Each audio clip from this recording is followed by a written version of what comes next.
Novamente no ar, é João Lourenço esse que vos fala, num programa dedicado à compreensão dos transtornos mentais e à luz da doutrina espírita.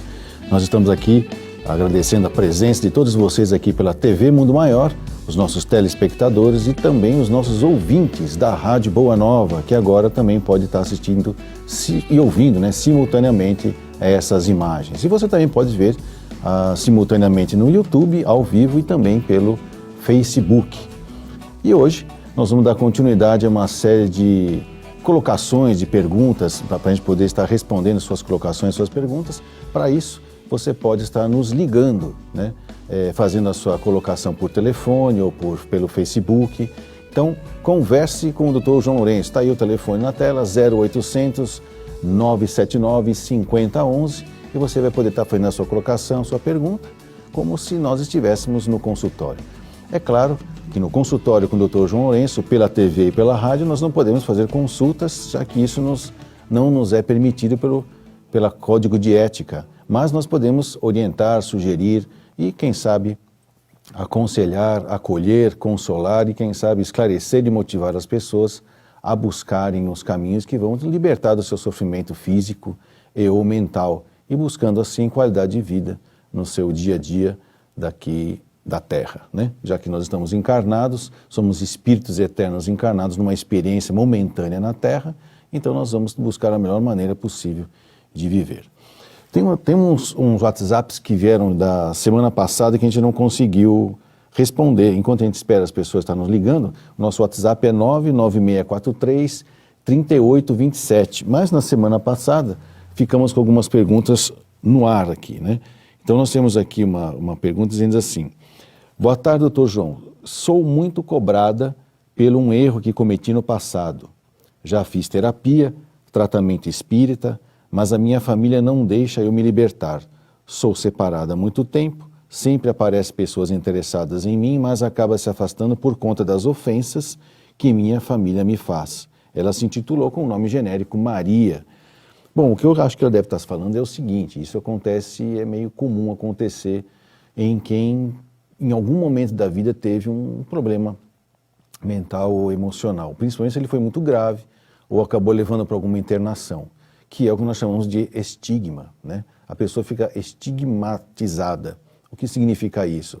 Ah, é louco, Ah, é doente, é pirado. E aí vem aquelas coisas próprias, vamos dizer assim, de uma fobia, vamos dizer assim, em relação às pessoas que tiveram algum tipo de problema mental. E às vezes a própria família, ela fica como um receio, um medo que a pessoa cometa de novo alguma coisa ou faça alguma coisa muito diferente. Então ela acaba protegendo ou superprotegendo.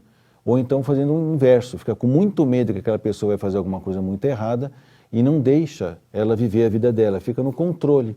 Então qualquer pessoa que aparece na vida dela, seja de trabalho, seja de relacionamento ou de afetividade, às vezes a família, por um excesso de zelo, ou por estar muito machucada, ou com muito medo que tudo volte a acontecer de novo, acaba se antecipando, intercedendo e afastando os relacionamentos dessa pessoa. Agora, é claro que alguns tipos de patologia, realmente, às vezes, a pessoa precisa ser protegida porque ela não tem, às vezes, noção exata do que está acontecendo e, infelizmente, nós temos abusadores de doentes mentais que se aproveitam da pouca experiência ou da falta de tino ou de alguma perturbação para tirar vantagens da pessoa que está em algum transtorno. Mesmo às vezes a gente observa de coisas pequenas, às vezes que acontecem no dia a dia na rua, a pessoa é atropelada, e ela não aconteceu nada com ela, mas ela caiu no chão, ela está meio tonta. Aí a gente vê, eu já tive que interceder, ou então pedir para um policial interceder, que as pessoas se aproveitam que a pessoa está no chão caída e levam as coisas da pessoa. Então, se num atordoamento leve, temporário, alguém pode abusar de uma pessoa, imagina quando a pessoa realmente tem um transtorno mental mais sério e por algum motivo não tem tino de saber se quando está sendo manipulado ou enganado, então a família acaba protegendo, Às vezes também tem o inverso, Às vezes a pessoa que tem um transtorno mental, ela tem algum tipo de comportamento que pode lesar o outro, Tem um rompante agressivo, ou ter um comportamento que faz com que as pessoas convence os outros a fazer coisas que depois vê que não tem sentido, vamos dizer assim, Isso também pode acontecer, da família querer não ter problemas com os outros.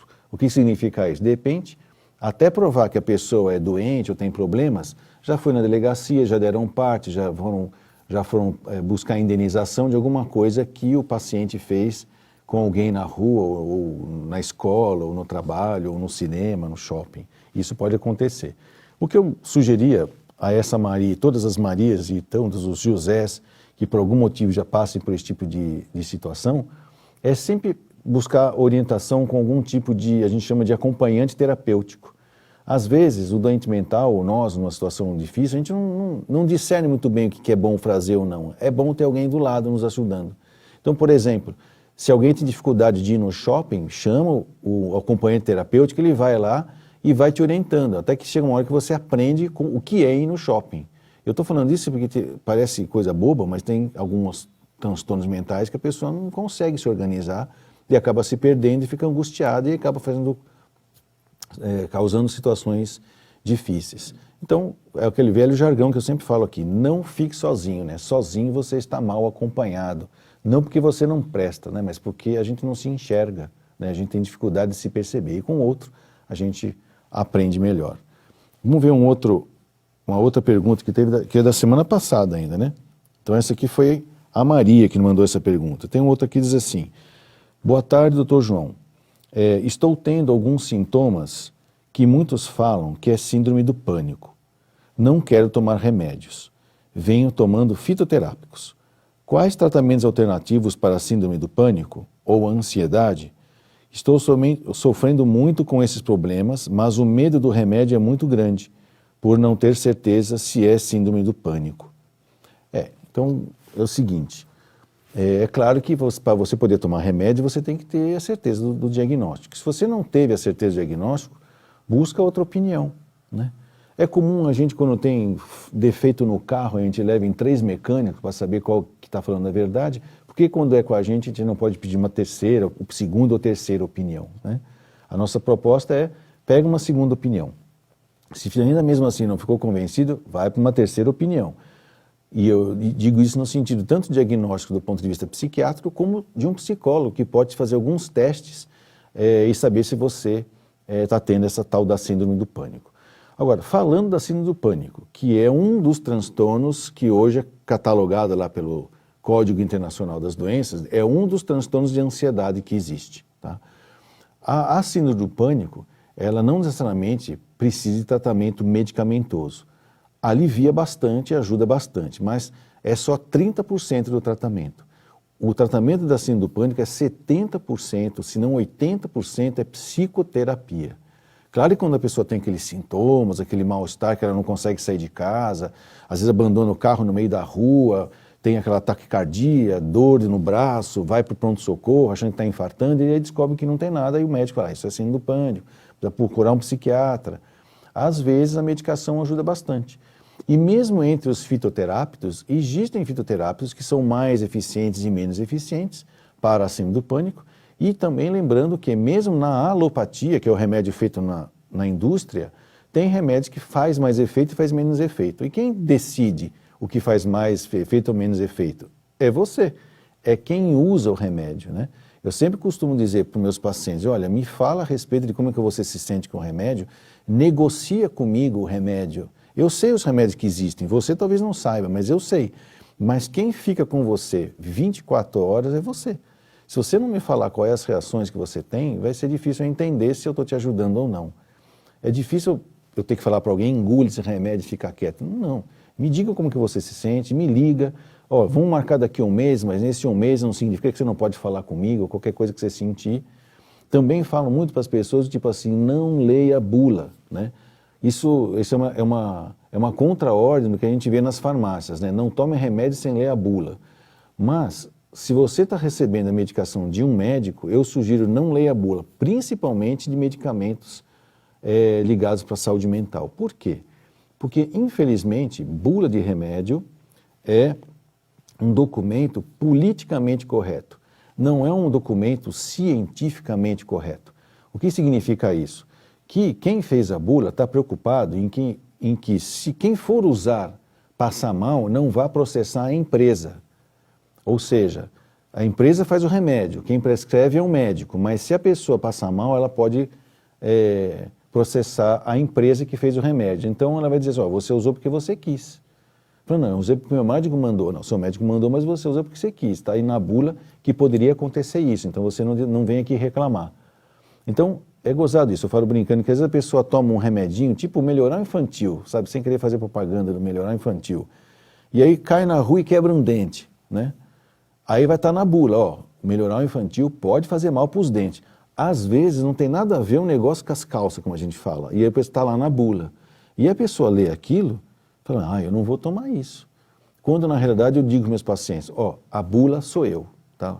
Se está aqui meu WhatsApp, está aqui meu celular, assim que você sentir qualquer dúvida, liga para mim. Mesmo se você cair na tentação de ler a bula e ficar assustado, liga para mim, porque a bula realmente ela não é muito convincente do tratamento, e sim do não tratamento. Então, esse rapaz que ligou para a gente, acho que ele não se identificou. Eu sugeriria que ele não tivesse medo dos remédios, tá? Tenta a fitoterapia, eu acho que tem vários remédios. Se por acaso ele não se identificou, se por acaso você não sentir melhoras com a fitoterapia, tem outras dosagens, tem várias fitoterapias que funcionam que podem ajudar no alívio dos sintomas da síndrome do pânico. Porém, síndrome do pânico não se trata só com remédio. Remédio é só 20%, 30% do tratamento. 70% é psicoterapia. E essa psicoterapia tem que ser feita de maneira sistemática e metódica, né? Não pode ser uma conversa de balcão de botequim, não. Tem que ser algo feito com sistema, com método, com um psiquiatra ou uma psicóloga ou psicólogo treinado para isso, para que você obtenha ferramentas, né, instrumentos, vai receber instruções para usar esses instrumentos e vai ter um instrutor por um tempo, que é esse terapeuta, esse psicólogo que vai te ajudar. Acho que eu respondi a pergunta, né? E eu tenho uma outra pergunta aqui, acho que não é pergunta, né? É Carlos, de Niterói, do Rio de Janeiro. Ele diz assim, boa tarde, doutor João, o programa está legal. Acho que ele está falando do primeiro programa, né? Porém, podemos fazer uma limpa, ele quer perguntar, podemos fazer uma limpa em nosso inconsciente, de modo que pudéssemos nos livrar dos nossos traumas? Essa seria a proposta do Freud, né? Quando ele fala que no nosso inconsciente, isso é uma concepção dele, né? Que no nosso inconsciente só tem coisa ruim, ele quis dizer o seguinte, por exemplo, toda vez que você tem um desejo, e Freud usou muito a teoria da sexualidade, você tem um desejo que ele chama que é libido, né? A libidinoso, que pode não ser sexo, tá? Mas ele chama de libido. Toda vez que por algum motivo você foi reprimido e não pôde satisfazer esse desejo, ele vai ser recalcado para o inconsciente. Por isso que existe uma maneira de xingar os outros, você é um recalcado, né? Hoje não, é uma maneira de querer dizer que a pessoa tem muitos desejos reprimidos. Eu não sei se isso é ofensa, mas é apenas uma situação da pessoa, né? Mas eu já ouvi isso, as pessoas chamarem os outros de recalcado. No nosso inconsciente, segundo Freud, só é uma grande lata de lixo. Lá dentro só tem coisas ruins. Segundo Jung, não. O Jung já expandiu esse conhecimento, essa questão do Freud. Ele diz que o nosso inconsciente só tem coisa boa e que de vez em quando nós precisamos tomar consciência dessas coisas boas. E o nosso inconsciente, então, está aqui atrás da gente, ele chega para a gente e fala assim, olha, está na hora de você prestar atenção nisso. Aí eu falo, é muito legal, mas eu não quero. Aí, se eu coloco ele lá para trás, ele não vira lixo, ele vira sombra, né? Ele vai ficar, da próxima vez que ele vier, ele já vai te cutucar. Você está precisando ver isso aqui. Falo, não quero ver. Até que chega uma hora que ele vai te assombrar com alguma crise, que pode ser, inclusive, uma síndrome do pânico, né? Uma sensação de ansiedade, que você não sabe de onde vem, porque já está tudo dando inconsciente. Mas não necessariamente que o nosso inconsciente só tem lixo ou tem porcaria. Claro que quando a gente vai fazer terapia, muitas coisas vão vindo à tona, nós vamos trabalhando essas coisas, e isso vai, como ele está dizendo aqui, o Carlos está falando, como se fazendo uma faxina no nosso inconsciente. Principalmente daquelas coisas que nos subtraem a serenidade, né? A nossa paz de espírito para poder estar vivendo e convivendo com as pessoas.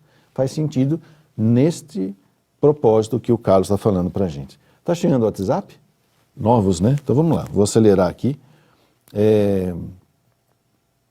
Tem uma outra coisa aqui. Boa tarde, doutor João. Admiro muito o seu trabalho, desde que te conheci em uma palestra sobre dependência química na Faculdade Metropolitanas Unidas, na FMU. É verdade, eu fiz uma palestra por indicação de uma aluna, né? Gostaria de saber quais as implicações de um quadro de depressão concomitante com o pânico e ideações suicidas. Obrigada, Camila. Bom, quando a gente fala de depressão, nós estamos falando de níveis menores de serotonina e noradrenalina no cérebro. Um dos sintomas da depressão pode ser a ansiedade, tá? Eu não concordo muito quando hoje no Código Internacional das Doenças eles separam depressão de ansiedade, dizendo que tem transtornos que é só de ansiedade.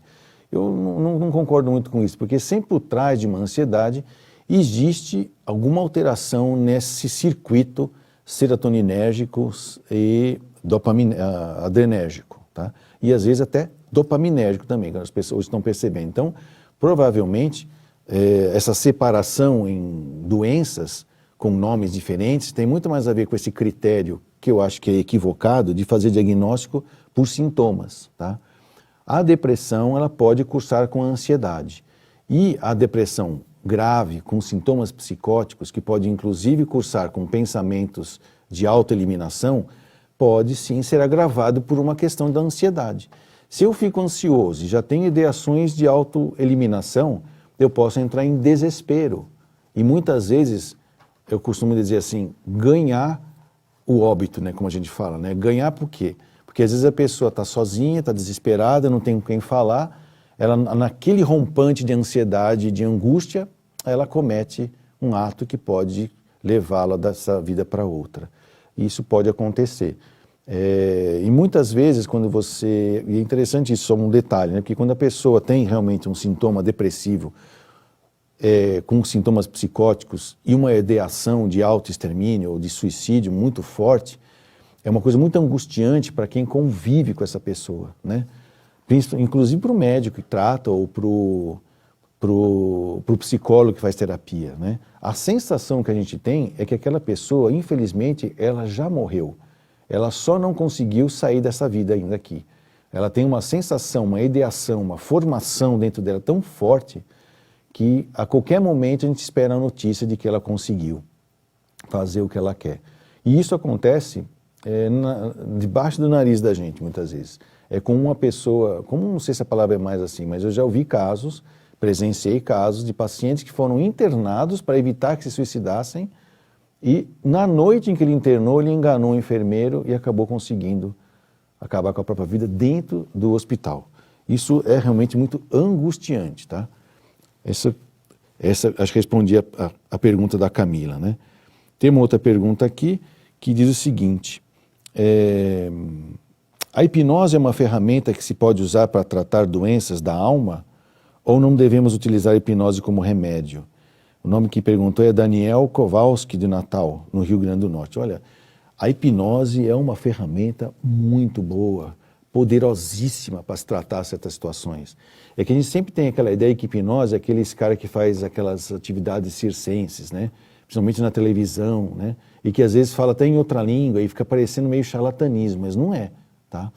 Sabe, la garantia sou eu, ou eu vou fazer você sabe, achar que é uma medusa. Não é bem assim, tá? É toda uma técnica surpreendentemente eficaz. Na Escola Paulista de Medicina, na atual Universidade Federal de São Paulo, tem um único grupo de estudos de hipnose que eu conheço no Brasil. E que faz muito o Hipnosur, que é uma espécie de um congresso só das Américas sobre hipnose. E eu vou assistir porque eu quero saber onde é que estão esses profissionais. Porque funciona. Alguns profissionais da saúde de terapia não gostam de hipnose porque dizem, isso não funciona, porque o efeito é fugaz. Freud aprendeu a fazer hipnose com Charcot, na França. E depois ele levou isso para Yverdun, na Suíça, e tratou muitas mulheres com a hipnose. Ele abandonou a hipnose por vários outros motivos, mas não porque ela não funcionava. Ela não funciona da seguinte maneira: se você pega um quadro de uma neurose grave, a hipnose vai aliviar o sintoma por um tempo. Depois, se eu não tratar a neurose, a hipnose, o sintoma volta. Mas, por exemplo, vamos supor que você tem medo de avião e você acabou de ser promovido e tem que ir para os Estados Unidos daqui 10 dias. Em uma semana de sessões de hipnose, você sobe no avião sem ter problema nenhum, sem ficar se entupindo com... Mas não vai voltar o medo? Vai voltar o medo, mas depois que você voltar dos Estados Unidos, a gente trabalha isso de maneira mais profunda. Isso sem falar em umas várias outras técnicas que usa o estado hipnoidal, tá? Desde hipnose profunda até hipnose leve, onde se incluem também as terapias de regressão de memória. São muito úteis quando você tem uma finalidade terapêutica. Agora, não venha falar de fazer hipnose para fins de buena dicha, né, como a gente diz. Eu quero fazer uma hipnose para saber se eu fui Cleópatra. Não faz isso. Se você falar isso, por exemplo, para a doutora Maria Júlia, que trouxe a regressão de memória para o Brasil, ela vai falar, olha, pega o seu dinheiro, então paga uma vidente, porque para saber dessas coisas você não precisa de médico, não precisa de terapeuta. Isso aí é curiosidade, isso não é terapia. Então, por isso que às vezes a hipnose é meio mal vista, mas é uma tecnologia muito útil e muito usada ainda no Brasil e no mundo. Nós estamos faltando um minutinho, vamos ver aqui mais uma pergunta aqui, tem mais 7 aqui para baixo. Agora aparece um número aqui do lado. Boa tarde, doutor Lourenço. Como sempre, maravilhoso ouvir suas palavras. Paz em Jesus. Obrigado pelo carinho, não deixou o nome, mas espero que seja Jesus. Boa tarde, sou de Tangará da Serra. Meu nome é La Rúbia. O programa está ótimo, doutor João. A aula está ótima, excelente explicação. Obrigado aí pelas suas colocações, que só reforçam a minha vontade de continuar servindo a todos vocês aí, tá? Boa tarde, sou Wanderson Franco de Juiz de Fora, Minas Gerais. Estou acompanhando pela TV Mundo Maior. Muito obrigado aí você pelo carinho, né? Vamos agora para o nosso intervalo e a gente volta já para continuar com o nosso consultório com o Dr. João. Até já.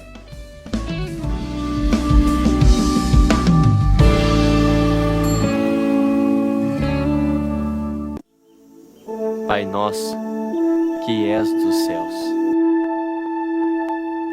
Depois de se tornar uma das maiores bilheterias no gênero de 2016, chegou a hora de levar o filme Nos Passos do Mestre para sua casa.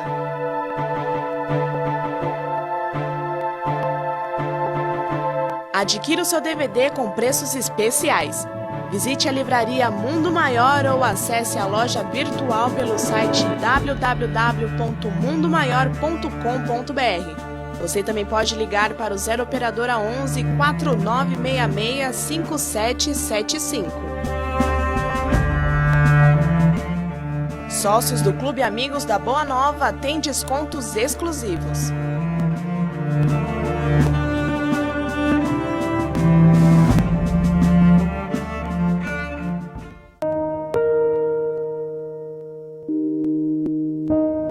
O que existe além do que já foi tratado sobre o amor?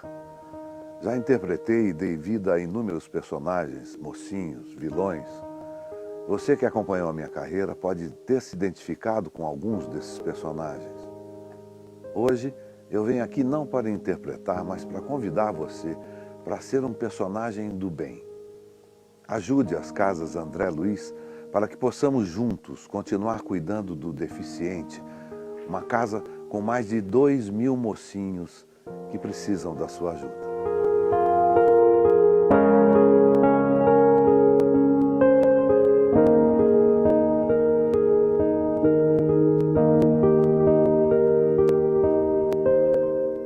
Você tem 1 minuto? Sim, 1 minuto para salvar uma vida ou para evitar um aborto. Em 60 segundos, você pode amparar uma pessoa em desespero. 1 minuto para muita gente pode não significar muita coisa.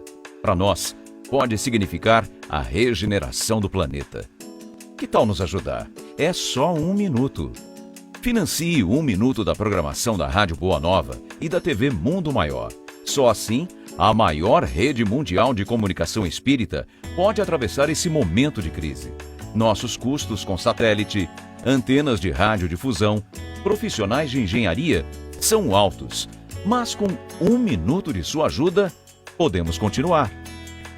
Com o mesmo valor de um lanche na maior rede de fast food do mundo, você financia 1 minuto de luz. Clube Amigos da Boa Nova. ajudando você a ofertar um minuto para salvar vidas, consolar corações e construir um planeta melhor. É portador do vírus HIV. E se fosse possível levar esperança para milhares de pessoas? Juntos, nós podemos. Invista neste canal. Invista em um mundo melhor.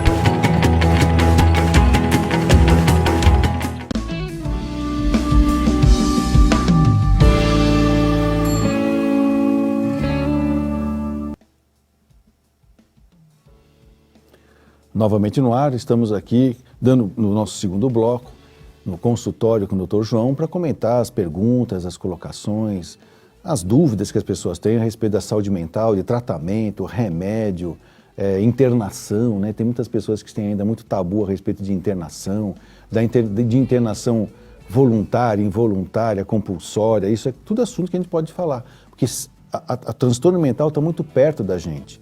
E segundo dizem as estatísticas, nos próximos 20 anos, acho que nos próximos 20 anos, a mortalidade, por exemplo, de depressão vai ser muito maior do que das doenças cardiovasculares e de outras causas, vamos dizer assim. E por que isso? A depressão ela tem muito a ver com a sensação do vazio que as pessoas estão tendo em relação à vida, para que a gente vive. E muitas vezes elas ficam relutando contra as mudanças, e isso vai trazendo, aumentando esse vazio interior, e as pessoas acabam perdendo o sentido do para que se vive. É para pagar conta, é para comer, é para se vestir, é para transar, é para casar, é para ter filho, tá aí, vamos supor que eu consegui tudo isso, e aí, o que acontece, o que tem mais, para que serve estar vivendo, é para aprender o quê? É só para preencher protocolos, né? Da nossa vida, tem algo a mais? Claro que tem algo a mais, e esse algo a mais é o que está se apresentando para o planeta de uma maneira muito mais incisiva, que é a espiritualidade, né? É para aprender a viver, conviver com alteridade, com transparência, com voluntariedade, enfim, é como se nós estivéssemos revendo todos os valores éticos e morais do planeta, porém, ainda existem as resistências, que são naturais com as mudanças, e isso pode confundir, porém as pessoas que já estão sintonizando com a espiritualidade, nesta confusão é que começam a ficar deprimidas, porque ficam com sentimentos ou emoções ambivalentes, né? Já entendem que a vida tem algo a mais, mas não conseguem largar os seus velhos hábitos, e isso gera uma angústia muito grande, e com o passar do tempo vai causando alguns transtornos emocionais. Principalmente depressão e todas as suas variáveis, entre elas os transtornos que hoje são chamados de ansiedade, mas nada mais é do que neurose de angústia ou neurose de ansiedade, que tem o mesmo fundo, que é a depressão. Continuando aqui com nossos WhatsApp, que nós temos bastante, parece que nós temos alguém na linha? Tem alguém na linha?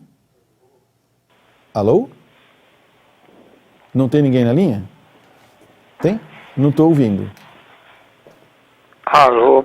Alô? Alô? Tem alguém na linha? Alô? Alô?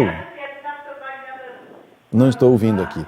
Mas eles vão resolvendo essa questão tecnológica, vamos dizer assim, né? Eu vou vendo aqui que é do WhatsApp aqui. Quer ver? Olha, tem mais uma pergunta aqui. Doutor João, o que se pode fazer para auxiliar uma criança que sofre maus tratos em casa? Aparenta autoestima rebaixada, angústia e depressão. Obrigado, admiro demais seu trabalho. Rodrigo de Dores, do Rio Preto, acho que é Espírito Santo, né? Rio Preto, que foi abreviado aqui. Bom, toda vez que você tiver a percepção de que tem alguma criança sofrendo maus tratos, isso precisa ser denunciado, né? Ou pelo menos anunciado, vai. Se você não quer formalizar uma denúncia, mas anuncia. O que significa isso? Proteja essa criança. A criança, ela fica esperando que algum adulto venha a proteger. Às vezes, pai e mãe não têm, talvez, capacidade de entender que aquilo é um maltrato ou é uma dificuldade. E às vezes o maltrato, ele é até muito sutil, sabe? Não é nem por querer. Vou dar um exemplo. Eu estava comentando antes de entrar aqui, que na semana passada nós falamos sobre abuso. Eu estava comentando que nem sempre o abuso é uma coisa maldosa, tá? Mas ela acontece. Um tipo de abuso que não parece abuso e todo mundo acha até que é legal é o excesso de mimo, o excesso de zelo, sabe? Quando você paparica demais uma criança e não deixa ela crescer e aprender as coisas e conviver e lidar com as situações, isso também é uma espécie de abuso. Agora, tem pessoas que sofrem abuso, por exemplo, de uma mãe que não tem onde deixar os filhos, deixa preso no seu barraco, o de 8 anos ela pede para tomar conta do de 4 e do nenê de 1 ano, e ainda ensina ele a fazer arroz e fritar bife. Isso é abuso emocional, porque criança com 8 anos não deveria estar trabalhando e cuidando de criança, deveria estar estudando e brincando. Mas a intenção dessa mãe não é abusar. Porém, se eu sei que isso está acontecendo, eu posso anunciar isso para os poderes públicos, ajudar essa mãe a ter onde deixar essas crianças. Porque talvez ela não saiba, né? Lembra que a gente fala assim, que a desinformação mata mais do que as doenças?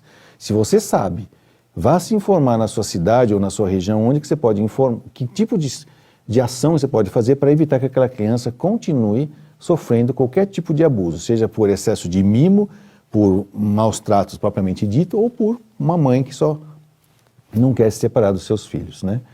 Acho que agora tá na linha, né? Alô? Alô? Aqui eu não escuto. Não vem na caixa aqui. Vou pedir o som na caixa, isso vai ficar, não é música, né? Mas vamos ver aqui, vou pegar, enquanto a gente resolve o problema do plug, né? Tem mais um aqui, vamos ver aqui uma pergunta aqui que vem do WhatsApp aqui, que é importante, umas perguntas interessantes. Dr. João, parabéns pelo programa. Gostaria de saber sobre a depressão na família. Na família do meu esposo sofre muito depressão. Tenho medo que minha filha sofra. Pode ser de família. Diz que a avó se suicidou e ela acho que mora em Pilões, na Bahia. Oi, agora chegou. Alô? Alô? Oi, tô ouvindo. Quem tá falando? Tá dando algum problema. Deu um problema mental aqui, nossa. Uma dissociação psíquica. Hora eu falo... Alô, boa tarde. Tá ouvindo? Tá me ouvindo? Alô? Tá me ouvindo? Tô te ouvindo. Quem tá falando? Alô? Alô? A ligação tá ruim. Eu tô te ouvindo e você não tá me ouvindo.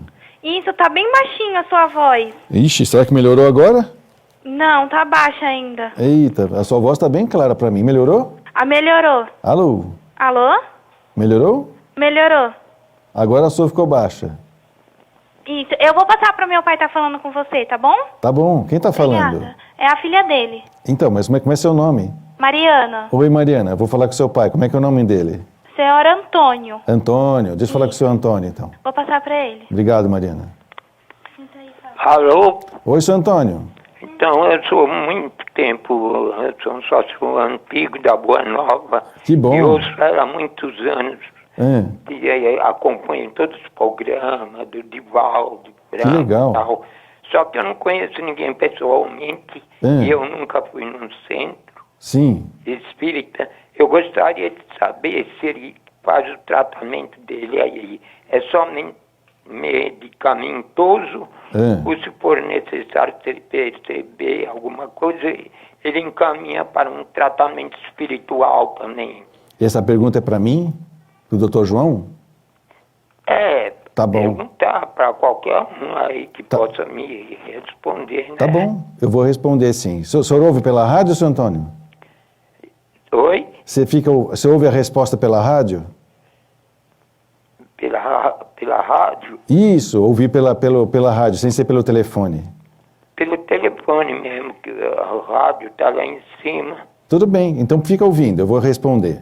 Tá bom? Agora, é claro que quando a gente trabalha e tem o conhecimento, eu falei isso até semana passada, né, que a gente, quando algumas pessoas vão no meu consultório e perguntam assim, Dr. João, o senhor é médico espírita? Eu falo, não, eu sou médico e espírita, né? Espiritismo é a religião ou a filosofia e a ciência pela qual eu me liguei à espiritualidade, né, vamos dizer assim. E alguns acham que isso é uma especialidade médica. Agora, o fato de eu ser espírita me ajuda, sim, a perceber certas coisas Não do ponto de vista mediúnico, tá? Porque no meu consultório eu não tenho sessão mediúnica lá, não se deve fazer isso. Mas nada impede de que mentores me intuam sobre alguma coisa a respeito daquilo que eu sei do espiritismo em relação ao paciente. É claro que uma pessoa que não tem conhecimento do espiritismo vai ficar mais difícil de compreender ou até perceber esse tipo de intuição. E quando a gente percebe e a pessoa permite, porque muitas vezes as pessoas elas não são espíritas e elas não querem falar de espiritismo, né? Elas estão indo lá me procurar, não é porque eu sou espírita. Então eu não posso sair por aí indicando, vai no centro espírita, vai tomar passe, né? Vai fazer evangelho no lar. Eu não posso. Mas como a gente sempre eu acabo perguntando qual é a religião da pessoa, ela acaba me falando, né? E muitas vezes ela não é espírita, mas ela é de alguma religião que eu sei que dentro daquela religião existe um tipo de assistência espiritual parecida como se faz no espiritismo. Então eu acabo induzindo a pessoa a buscar essa ajuda dentro do contexto dela, dentro dos conhecimentos dela, dentro das crenças dela. É por isso que é possível sim. Lembrando que eu tenho como modelo de tratamento aquela visão sistêmica, né? O biológico, o psicológico, o social e o espiritual. Então, quando eu falo de espiritual, as pessoas perguntam, então, seu diagnóstico é espiritual, você fica vendo se tem espírito? Não. É uma coisa muito interessante. Quando eu falo de diagnóstico espiritual, é eu tentando enxergar de onde nasceu, em que bases, de que valores éticos e morais essa pessoa está vivendo, a ponto que ela adoeceu socialmente, adoeceu psicologicamente, a ponto que chegou até afetar o cérebro. Então, muitas vezes, por exemplo, se descobre que no cerne de toda doença existe o egoísmo, por exemplo. Perceber como se manifesta o egoísmo na vida dessa pessoa é o que eu chamo de diagnóstico espiritual. E aí ajudá-la a sair desse comportamento egoísta é que é a meta do tratamento.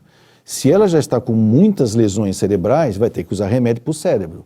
Se ela tem muitos problemas psicológicos, vai ter que fazer psicoterapia. Se ela já está com muitas dificuldades sociais, vai ter que fazer um tratamento de reinserção. Mas nada disso aqui vai adiantar se eu não der um instrumento, uma instrução e ser o instrutor dela para ela deixar de ser egoísta. Isso é diagnóstico espiritual. Então o que é diagnóstico espírita? Isso eu não faço no consultório. Tá?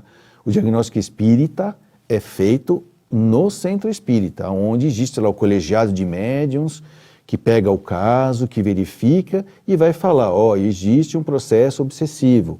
Esse processo obsessivo só está pegando o lado psicológico, o lado social. Então é um tipo de desobsessão. Olha, não, já está pegando o lado físico, é um outro tipo de desobsessão. Ou então, às vezes, é apenas uma perturbação simples.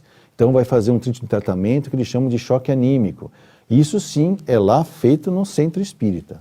No consultório médico, eu não sugiro fazer isso, até porque não tem ambiente preparado para isso, como também não se faz cirurgia no consultório, tem que ter um ambiente preparado para isso. E se a pessoa permite que se fale de espiritualidade sem falar de espiritismo, a gente fala também, porque tem como você trabalhar o egoísmo e as suas derivadas, como o orgulho, a vaidade, o apego, né? Sem você fazer pregação religiosa. Você pode aplicar métodos de espiritualização sem que você fique fazendo proselitismo ou pregando nenhum tipo de religião, nem mesmo o próprio espiritismo. Às vezes, as pessoas se interessam por saber que a gente é espírita e pergunta, né? E se interessa, e quer saber. Aí eu pergunto, você se incomodaria se eu sugerisse de você buscar essas respostas em algum lugar?